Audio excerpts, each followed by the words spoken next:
எல்லோருக்கும் வணக்கம். போன வீடியோவில் பார்த்தீங்கன்னா மேஷராசிக்கு குரு பயிற்சி பலன் சொல்லியிருந்தேன். இப்போ இந்த வீடியோவில் வந்து ரிஷபராசிக்கு குரு பயிற்சி பலன், அதாவது ரிஷபராசிக்கு குரு வந்து 3ஆம் இடத்துல இருக்கார். 3ஆம் இடத்துல பயிற்சியாக இருக்கார். 3ஆம் இடத்துல இருந்து பார்த்தீங்கன்னா 7ஆம் இடத்தை பார்க்குறாரு.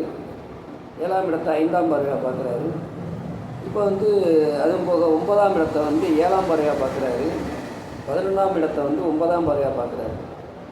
இதன் பலன் என்னன்னு கேட்டிங்கன்னா, ரிஷபராசிக்காரங்களுக்கு இந்த 7ஆம் இடத்தை குரு பார்க்கும்போது திருமண யோகத்தை கொடுப்பாரு.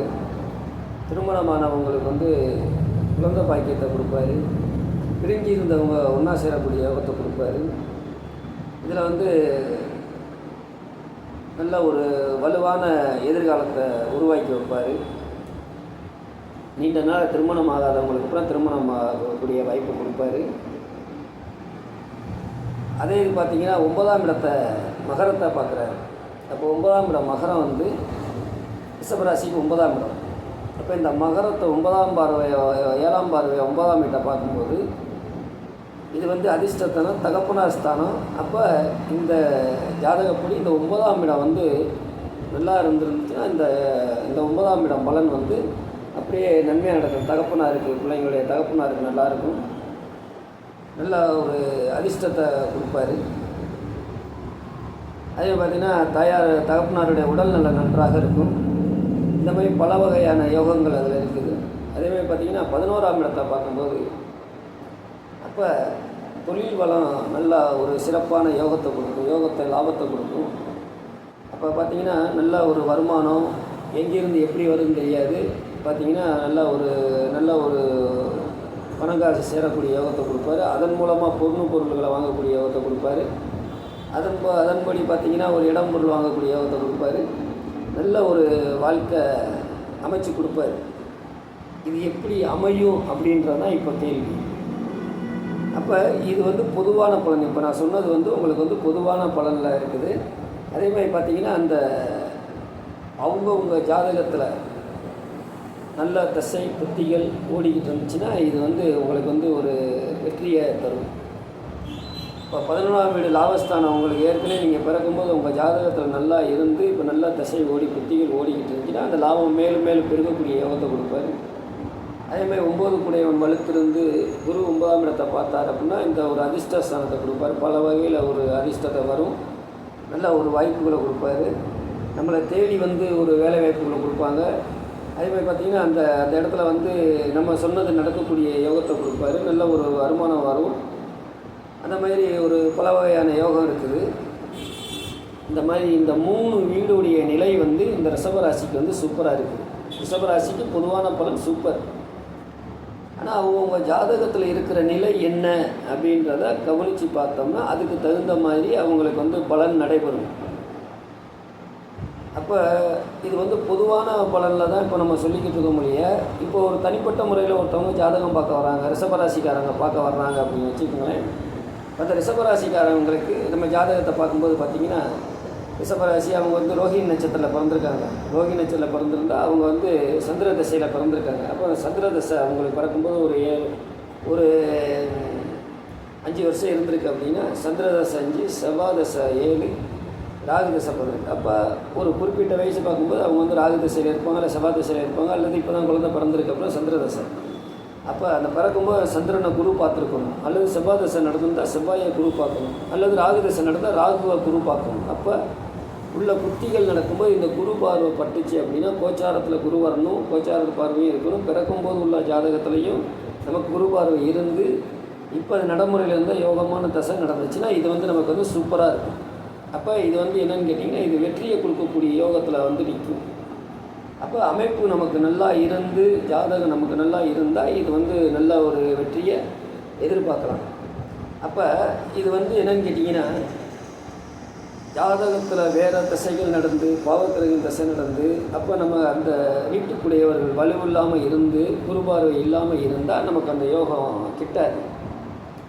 அப்போ நம்ம என்ன செய்யணும், அந்த குரு பயிற்சி ஆன உடனேயோ குரு பயிற்சி ஆகிறதுக்கு முன்னாடியோ நீங்கள் வந்து ஜாதகத்தை எடுத்துகிட்டு போய் நல்ல ஜாதகக்காரங்கிட்ட காட்டி கேட்டிங்கன்னா உங்களுக்கு வந்து இது யோகமான தசையாக நடந்து இப்போ குரு பயிற்சி நமக்கு யோகமாக இருந்துச்சுன்னா உங்களுக்கு வந்து வெற்றி மேலே வெற்றி கிடைக்கும். நான் சொன்ன பலன் அத்தனையுமே நடக்கும். அது இல்லாமல் வேறு மாதிரி நடந்துக்கிட்டு இருந்துச்சுன்னா இதனுடைய பலன் உங்களுக்கு வந்து சேராது. அப்போ குரு பயிற்சியில் வந்து நல்லா இருக்குன்னு பொதுவான பலனை சொல்லியிருக்காங்க. அதில் வந்து நல்லா இருந்துச்சு, இப்போ நல்லா இல்லை, என்ன காரணம் அப்படின்னா நம்ம ஜாதகத்தில் கோளாறு இருக்குன்னு அர்த்தம். அப்போ இந்த 11ஆம் இடம் நமக்கு வந்து லாபத்தை கொடுக்கக்கூடிய இடம். அந்த இடத்துக்கு குரு பார்வை கிடைச்சாலும் அந்த இடத்துல வந்து கேதுவோ ராகுவோ இருந்தால் அந்த 17ஆம் லாபஸ்தானத்தை பூரா அவங்க சாப்பிட்டுக்கிட்டு இருப்பாங்க. லாபம் வர்றாங்க பூரா அவங்க சாப்பிட்டு நமக்கு வராது.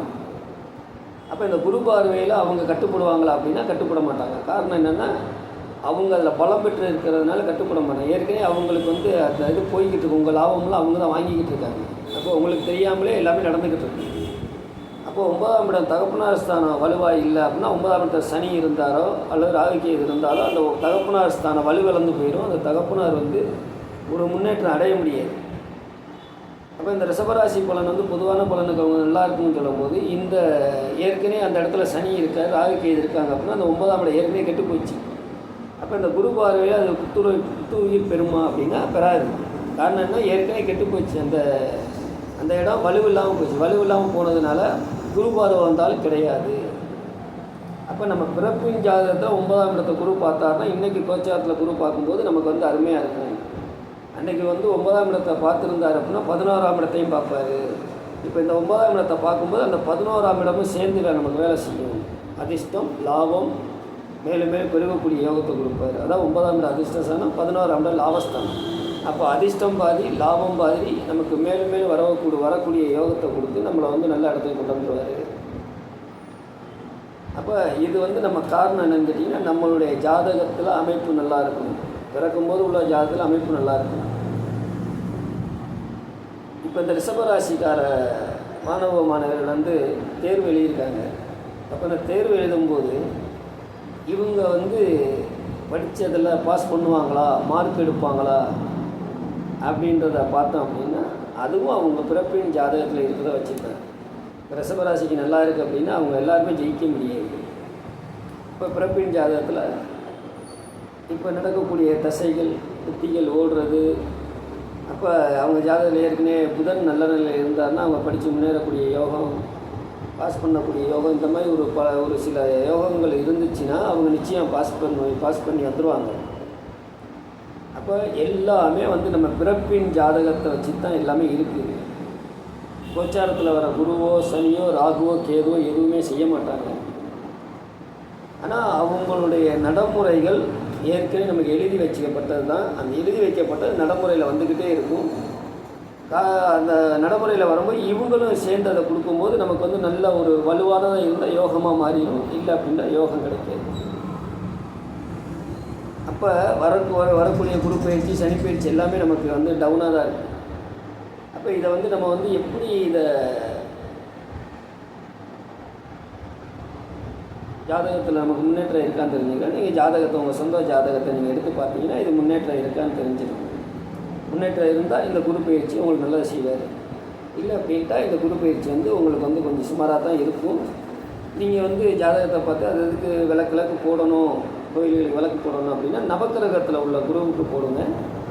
நவக்கிரகத்தில் உள்ள குருவு தான் அதுக்கு வந்து ஒரு பலமான ஒரு பரிகாரமாகும். அதுக்கு வந்து பார்த்திங்கன்னா நல்லெண்ணெயில் அவருக்கு விளக்கு போடுங்க. உங்களுக்கு வந்து ஒரு நல்ல ஒரு பலன் கிடைக்கும். அதுவும் பலன் கிடைக்கிறா இருந்தாலும் உங்கள் ஜாதகத்தில் வந்து தெளிவானதாக இருக்கணும், நல்லா இருக்கணும். நல்லா இருந்தால் இப்போ நடக்கிற அந்த பலனும் உங்களுக்கு வந்து யோகத்தை செய்யும். நீங்கள் இந்த குரு பயிற்சி ஆன உடனே குரு பயிற்சிக்கு முன்னாடி நீங்கள் ஜாதகத்தை எடுத்து பாருங்கள். ஜாதகத்தை எடுத்து பார்த்து அதுக்கு தகுந்தது என்ன செய்யலாம் அப்படின்னு சொல்லி ஆலோசனை கேட்டிங்கன்னா அதுக்கு பதில் சொல்லுவாங்க. நீங்கள் வந்து இந்த குரு பயிற்சியை நம்பி ஒரு தொழில் செய்யணுமோ அல்லது ஒரு தொழில் புதுசாக ஒரு தொழிலை முதல் போட்டு செய்கிறதோ அல்லது பார்ட்னர்ஷிப்பாக செய்கிறதோ இந்த மாதிரி உள்ளதை நீங்கள் யோசித்து செய்யுங்க. யோசிச்சு செஞ்சிங்கன்னா உங்களுக்கு வெற்றி கிடைக்கும். கொஞ்சம் எதுலேயுமே வந்து குரு பயிற்சி பொதுவானதில் வந்து உங்களுக்கு வந்து நல்லா இருக்குன்னு சொல்லி சொன்னோன்னே நம்ம அந்த தொழிலை ஆரம்பிச்சிருவோம் அப்படின்னு ஆரம்பிக்காது. உங்கள் ஜாதகத்தை கொண்டு போங்க. உங்கள் ஜாதகத்தை கொண்டு போய் கேட்டு இதுக்கு வந்து எனக்கு வந்து இப்போ காலங்கள் நல்லா இருக்கா, தசை நல்லா இருக்கா, புத்தி நல்லா இருக்கா அப்படின்னு சொல்லி பார்த்து நீங்கள் வந்து இதை செஞ்சிங்கன்னா உங்களுக்கு வந்து ஒரு நல்ல யோகத்தை செய்யக்கூடிய யோகமாக இருக்கும். நன்றி, வணக்கம்.